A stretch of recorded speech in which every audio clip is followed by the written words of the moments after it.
সুপ্রভাত বন্ধুরা, আজ ৫ নভেম্বর বুধবার। আজকের সকালের বিশেষ বিশেষ খবরগুলি হলো: রেশন কার্ডের লাখ লাখ হিতাধিকারীদের জন্য সুখবর। রেশন কার্ডে আপনার পরিবারের কোনো সদস্যের নাম না থাকলে এবার অন্তর্ভুক্ত করতে পারবেন। রেশন কার্ডে অন্তর্ভুক্ত হওয়ার পর এবার পরিবারের প্রতিজন সদস্য পাবেন বিনামূল্যে রেশন।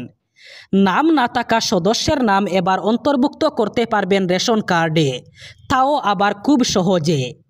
এর জন্য সবার প্রথমে রেশন দোকানির সাথে যোগাযোগ করতে হবে আপনাকে। নতুন সদস্যের সব তথ্য বিবরণ তুলে ধরতে হবে বিভাগীয় কর্তৃপক্ষের কাছে। নতুন সদস্যের Aadhaar card, PAN card, voter ID থাকাটা বাধ্যতামূলক। অনলাইনের সাথে সাথে অফলাইনেও করতে পারবেন আবেদন। নতুন সদস্যের সব তথ্য গ্রাম পঞ্চায়েতের মাধ্যমে ভেরিফিকেশন হওয়ার পর অন্তর্ভুক্ত করা হবে নাম রেশন কার্ডে। এছাড়া ইউকেওয়াইসি করার সময়ও করতে পারবেন এই কাজ। সেই সাথে যদি কোনো ব্যক্তির মৃত্যু হয় তাহলে ওই ব্যক্তির নাম রেশন কার্ড থেকে কর্তন করা যাবে।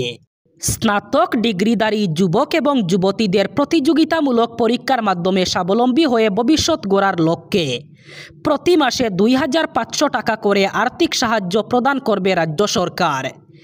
এ ব্যাপারে দিশপুরের লোকসেবা ভবনে আয়োজিত এক অনুষ্ঠানে মুখ্যমন্ত্রীর জীবন প্রেরণা নামের একটি নতুন প্রকল্পের সূচনা করেছেন মুখ্যমন্ত্রী হিমন্ত বিশ্ব শর্মা। অসমে নিযুত ময়না প্রকল্পের মতো এটি একটি ব্যতিক্রমী প্রকল্প, যা দেশের অন্য কোনো রাজ্যে চালু হয়নি বলে দাবি করেছেন মুখ্যমন্ত্রী। অনুষ্ঠানে বক্তব্য রাখতে গিয়ে মুখ্যমন্ত্রী বলেন, স্নাতক ডিগ্রিধারী যুবক যুবতীদের প্রতিযোগিতামূলক পরীক্ষার মাধ্যমে নিজেদের ভালোভাবে প্রস্তুতির পাশাপাশি ব্যবসা বাণিজ্যে উদ্যমিতার দিশায় এগিয়ে যাওয়ার উদ্দেশ্যে অসম সরকার চালু করেছে এই নতুন প্রকল্প। এই প্রকল্পের মাধ্যমে ২০২৫-এর স্নাতক উত্তীর্ণ যুবক যুবতীরা ২০২৬-এর ফেব্রুয়ারি থেকে ২০২৭-এর ৩১ জানুয়ারি পর্যন্ত প্রতি মাসে ২৫০০ টাকা করে লাভ করবেন বলে মুখ্যমন্ত্রী উল্লেখ করেন।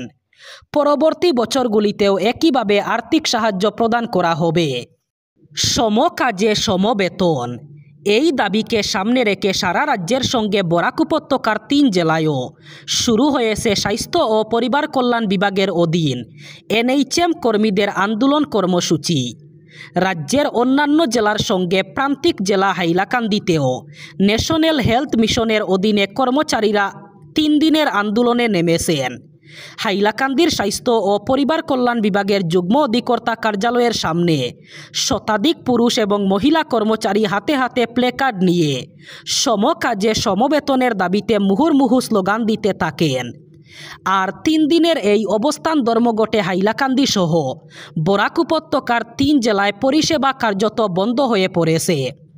সম কাজে সম বেতন সহ অন্যান্য বিভিন্ন মৌলিক সমস্যার সমাধানের দাবিতে তারা এই অবস্থান ধর্মঘট পালন করছেন। এদিকে এনএইচএম কর্মীদের অবস্থান ধর্মঘটের ফলে হাইলাকান্দি এসকেরাই অসামরিক হাসপাতাল কার্যত কর্মবিহীন হয়ে পড়েছে। তবে অবশ্য জরুরি পরিষেবা চলছে।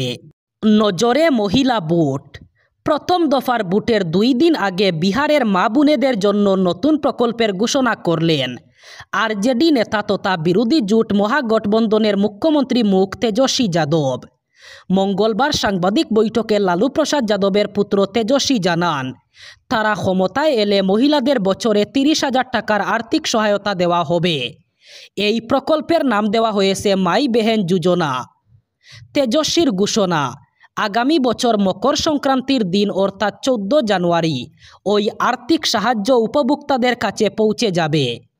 এই মহিলা বুটকে পাখির চোখ করে ইতিমধ্যেই মুখ্যমন্ত্রী মহিলা রোজগার যোজনা চালু করেছে নীতিশ কুমারের নেতৃত্বাধীন বিহারের এনডিএ সরকার। এই প্রকল্পে রাজ্যের ১ কোটি মহিলাকে নিজেদের ব্যবসা শুরুর জন্য অর্থ সাহায্য করা হয়। ইতিমধ্যে এই প্রকল্পে ১০,০০০ টাকা উপভোক্তাদের ব্যাংক অ্যাকাউন্টে পাঠানো হয়েছে।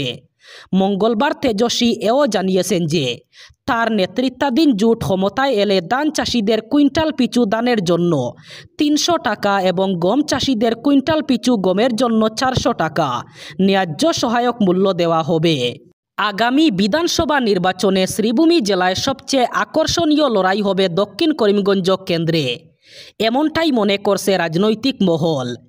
দক্ষিণ করিমগঞ্জে 4 বারের বিধায়ক এবং প্রাক্তন মন্ত্রী সিদ্দিক আহমেদের শক্তি এখনও অটুট আছে কিনা তা পরখ হবে এবারের নির্বাচনে। যেহেতু তিনি বর্তমানে বিজেপির ঘনিষ্ঠ, তাই কট্টর বিজেপি বিরোধী মুসলিমদের কাছে তার গ্রহণযোগ্যতা অনেকটাই কমে এসেছে।